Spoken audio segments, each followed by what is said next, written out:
Hello दोस्तों, आपका स्वागत है मेरे चैनल नॉलेज हब में। आज मैं आपके लिए लाया हूं एक बहुत ही कमाल की किताब की बुक समरी और रिव्यू जिसका नाम है how to stop worrying and start living. मेरे पास इसका जो है हिंदी वर्जन है, चिंता छोड़ो और सुख से रहो। आज के टाइम पे जो है सबसे ज्यादा पता है हम लोग किस चीज से परेशान है, वो है स्ट्रेस, डिप्रेशन। आज छोटा हो या बड़ा इंसान, सब लोग स्ट्रेस में लगे हुए हैं। हर इंसान के चेहरे पे मुझे तो आजकल तनाव दिखता है, कभी कभी मुझे अपने चेहरे पे भी तनाव दिखता है। उसका जो मैंने सॉल्यूशन पाया वो इस किताब के अंदर पाया। इस किताब में डेल कार्नेगी ने बहुत ही प्रैक्टिकल तरीके से चीजें बताई है जिसको हम अपनी जिंदगी में अगर फॉलो करते हैं तो हम स्ट्रेस, डिप्रेशन से काफी हद तक जो है छुटकारा पा सकते हैं। इस किताब में उन्होंने काफी सारी चीजें बताई है, पर मैं आपके लिए मेनली 3 टीचिंग्स लेके आया हूं जिसके थ्रू अगर आप अपनी जिंदगी को अपनाएंगे तो आप काफी हद तक स्ट्रेस से जो है छुटकारा पा सकते हैं। तो शुरू करते हैं अपनी पहली टीचिंग के साथ। हमारी पहली टीचिंग जो वो है वो ये है कि अ डे टाइप कंपार्टमेंट। तो इसका मतलब क्या है कि अपने जिंदगी में पास्ट को बरीड कर दीजिए, फ्यूचर को बरीड कर दीजिए और पूरी तरह से अपने आज को यानी कि अपने प्रेजेंट पे फोकस कीजिए। जरा सोचिए, ध्यान से अपनी जिंदगी को देखिए। आप पाएंगे कि 99 परेशानी जो आप अभी फेस कर रहे हैं या तो उन बातों की वजह से जो पास्ट में हो चुकी है 2 साल, 5 साल, 6 महीना पहले, या आप आने वाले फ्यूचर के लिए जो है परेशान है। आपको एंजाइटी आने वाले फ्यूचर की, आपको आज की, इस पल की, इस दिन की जो है ज्यादा टेंशन नहीं होगी, ज्यादा स्ट्रेस नहीं होगा। आपको जो मेनली स्ट्रेस है वो बीते हुए कल की वजह से है या आने वाले कल की वजह से है। तो इसलिए डेल कार्नेगी हमें जो है एडवाइस देते हैं कि आप जो है सिर्फ आज आज और सिर्फ आज के ऊपर फोकस कीजिए ताकि जो है आप अपनी जिंदगी स्ट्रेस फ्री जी सके। अब मैं आपको कॉन्सेप्ट समझाता हूं, आपको इसमें करना क्या है। सबसे पहले तो आपको एक्सेप्ट करना होगा कि जो बीत चुका है वो बीत चुका है। आपके पास कोई टाइम मशीन नहीं है, आप अपना जो है पास जो है चेंज नहीं कर सकते हैं। चाहे अच्छा हुआ हो चाहे बुरा हुआ हो, आपका पास जो है वो पूरी तरह से जा चुका है, आप उसमें कुछ भी नहीं कर सकते हैं सिवाय एक चीज के, आप उसे लर्न कर सकते हैं। आपको अगर कोई लॉस हुआ हो या कोई लेसन आपने सीखा, उसको लर्न करके आप अपने आज में इंप्लीमेंट कर सकते हैं। इसके अलावा पास का कोई भी रोल नहीं। दूसरा आता है फ्यूचर। अब एक बात बताइए, हर कोई फ्यूचर के लिए टेंस है कि मैं कामयाब होऊंगा नहीं होऊंगा, मेरा एडमिशन होगा नहीं होगा। ये फ्यूचर बनता कहां से है? कौन बनाता है फ्यूचर? फ्यूचर बनाते हैं हम लोग ही। और कैसे बनाते हैं? अपने आज पर फोकस करके। आज एक्शन लेंगे तो फ्यूचर हमारा बनेगा ना। फ्यूचर के बारे में सोच सोच के कोई फायदा तो होने वाला नहीं है।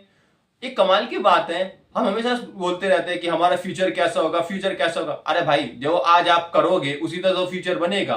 कोई फ्यूचर कोई आसमान से तो आया नहीं है। तो आपको अब क्या करना है? पास्ट को भूल जाना है, फ्यूचर को भूल जाना है। सारा का सारा फोकस सिर्फ एक ही चीज के ऊपर करना है, अपने आज को बेहतर बनाना है। आपके एक एक दिन को बेहतर बनाना है, नाव में जीना है। NOW इस शब्द को लिख लीजिए कहीं पर और इसी में अपनी जिंदगी गुजारनी है अगर आप स्ट्रेस से बचना चाहते हैं तो।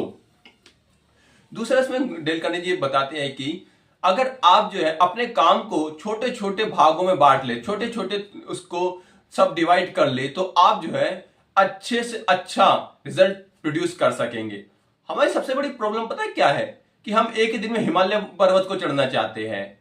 हम ये नहीं देखते कि एक दिन में सब करना नामुमकिन के बराबर है, पर एक एक दिन करके हम कोई भी गोल को अचीव कर सकते हैं। एक एग्जांपल के थ्रू समझते हैं।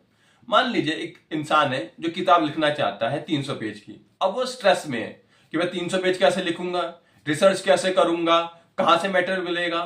पर अगर वो सिर्फ ये देखे कि मुझे जो है रोज सिर्फ एक पेज लिखना है, just 1 page in a day, तो एक एक करके वो 300 पेज 300 दिन में पूरे हो सकते हैं और एक बेहतरीन किताब वो लिख सकता है।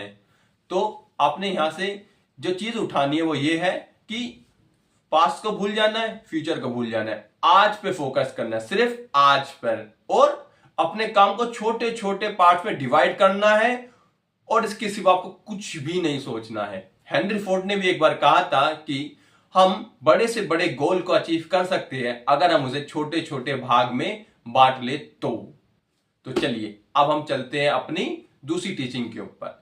दूसरी टीचिंग जो डेल कार्नेगी ने दी है वो है अपने स्ट्रेस को या आपकी जो परेशानी है उसको एक्सेप्ट करने की। हाँ, आपको अगर कोई परेशानी है आपको एक्सेप्ट करना पड़ेगा। मैं समझाता हूं क्या कहना चाहते हैं। उसमें एक फॉर्मूला देते हैं 4 स्टेप का। उसमें सबसे पहले आपको क्या करना है, आपको जो भी परेशानी है आज जो है आपके मन में कोई चिंता है उसको एक क्लीन शीट ऑफ पेपर पे सबसे पहले लिखना है कि मुझे ये परेशानी है। ठीक है, फिर दूसरे स्टेप में क्या करना है, आपको ये लिखना है कि वर्स्ट से वर्स्ट क्या हो सकता है मेरे साथ। एग्जाम्पल के थ्रू से भी समझने की कोशिश करते हैं। जैसे एक इंसान है, अब वो यूनिवर्सिटी का एंट्रेंस का पेपर दे रहा है ना। अब वो टेंशन हो रही है एडमिशन होगा या नहीं होगा, इतने सारे बच्चे हैं, मेरा हो पाएगा या नहीं हो पाएगा। वो क्या कर सकता है इसमें, वो सबसे पहले तो ये लिख सकता है कि मुझे जो टेंशन है वो एडमिशन की है, सबसे पहले लिख लिया। अब फिर और सेकंड पॉइंट पे लिखे वर्स्ट से वर्स्ट क्या हो सकता है, एडमिशन नहीं होगा, बस इससे ज्यादा वर्स्ट कुछ नहीं हो सकता है, मर नहीं जाओगे भाई तुम, जिंदगी बहुत बड़ी है और बहुत खूबसूरत है, एक एडमिशन में नहीं रुक जाएगी। तो आपने लिख लिया कि वर्स्ट से वर्स्ट ये हो सकता है कि मेरा एडमिशन नहीं होगा। ठीक है, तीसरा स्टेप एक्सेप्ट कर लो, एक्सेप्ट कर लो कि नहीं होगा, वर्स्ट से वर्स्ट होगा ये कि मेरा एडमिशन नहीं होगा, इसका एक्सेप्ट कर लो मेंटली। अब चौथा स्टेप काम का है, वो क्या कहते हैं, अब तुम अपनी सारी ताकत लगा दो ये जो वर्स्ट से वर्स्ट है उसे बदलने में। तुम जो भी कुछ कर सकते हो वो कर दो, जो भी तुम्हारे हाथ में है वो करो ये वर्स्ट को रोकने के लिए। और ज्यादातर चांसेस है वो वर्स्ट कभी हैपन ही ना हो।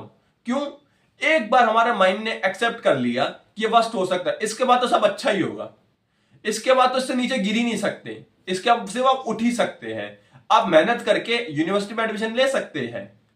क्योंकि अब आपका जो माइंड है सारी ताकत लगा देगा इसको रोकने के लिए, और माइंड के पास ट्रिमेंडस पावर है, माइंड कुछ भी कर सकता है।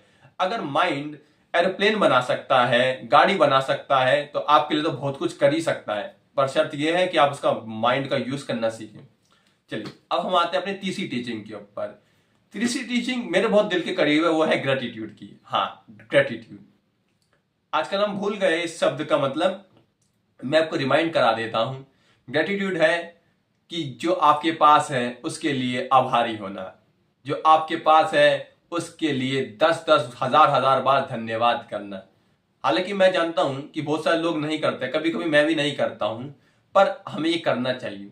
क्यों, हमेशा हमें देखिएगा कि आपको जो स्ट्रेस होता है ना वो अपने से बड़े इंसान को देख के होता है। जैसे कि आपने अपने से अमीर इंसान देख लिया, उसे देख के आपको स्ट्रेस हो गया, अपने से बड़े घर वाले को देख लिया, उसको देख के स्ट्रेस हो गया, है ना। वो इसलिए होता है क्योंकि आप जो है अपना जो है वैलिडेशन दूसरों को देख के लेते हैं कि मेरे पास इससे ज्यादा होना चाहिए, मेरे पास उससे ज्यादा होना चाहिए, इसलिए आपको स्ट्रेस होता है। पर आप उन लोगों को देखें जिनके पास वो भी नहीं है जो आपके पास है, तो आपको कभी स्ट्रेस नहीं होगा। मान लीजिए आपको स्ट्रेस हो रहा है कि दूसरे इंसान के पास इतनी बड़ी गाड़ी है, मेरे पास नहीं है, आपको स्ट्रेस हो गया और आप कंपटीशन में लग गए, मैं तो गाड़ी खरीद के रहूंगा बड़ी वाली। पर आप एक इंसान को देखिए, मजदूर को देखिए जिसके पास साइकिल भी नहीं है, आप कितने लकी है कि आपके पास छोटी मोटी गाड़ी सही है तो सही, आपके पास घर है। हजारों लोग ऐसे हैं जिनके पास घर भी नहीं है पर आपके पास है, तो आप ग्रेटफुल फील कर सकते हैं, आप जिंदा हैं। इससे ज्यादा ग्रेटफुल और किस चीज पे फील करोगे। आपका कंपटीशन, नाम, शोहरत आपकी जिंदगी के ऊपर डिपेंड करता है। हर दिन 1 से 2 लाख लोग मर जाते हैं, पर आप आज जिंदा हैं, इसके लिए ग्रेटफुल होना चाहिए आपको। तो यही जो है हमारे स्ट्रेस को दूर कर सकता है। जितना हम अपने चीजों के लिए ग्रेटफुल होंगे, जितना हम जो है उस पर खुश रहेंगे, ये मेरा एक्सपीरियंस भी है कि जितना हम उस चीज के लिए खुश रहेंगे और शुक्रिया करेंगे जो हमारे पास है, हमें और ज्यादा मिलेगा, और भी ज्यादा हमको मिलता चला जाएगा। तो अब समराइज कर लेते हैं तीनों टीचिंग। सबसे पहले अपने आप को कल और फ्यूचर से कट कर लेना, और किसमें जीना, आज में, इस पल में, इस दिन में। बस अपने काम को छोटे छोटे भाग में बांटिए, उसे पूरा करिए, सो जाइए, और कुछ नहीं कर सकते आप, इतना करना बहुत है। दूसरा, अपनी परेशानी को एक क्लीन शीट ऑफ पेपर पे लिखिए, फिर उसके बाद लिखिए वर्स्ट से वर्स्ट क्या हो सकता है, फिर से एक्सेप्ट कर लीजिए, और फिर लिखिए कि मैं इसे रोकने के लिए क्या कर सकता हूं, जो मेरे हाथ में उसे करिए, आप काफी हद तक पाएंगे कि आपकी वर्स्ट चीज हैपन हो ही ना। और तीसरी टीचिंग हमारी है जो सबसे इंपॉर्टेंट मुझे लगी, वो है ग्रेटफुल। जो भी है ग्रेटफुल रहिए, आंखों के लिए ग्रेटफुल, जीवन के लिए ग्रेटफुल, छोटी से छोटी चीजों के लिए ग्रेटफुल रहिए। आपको इससे स्ट्रेस को कम करने में काफी ज्यादा हेल्प लगेगी। आई होप आपको ये वीडियो पसंद आए। Thank you very much.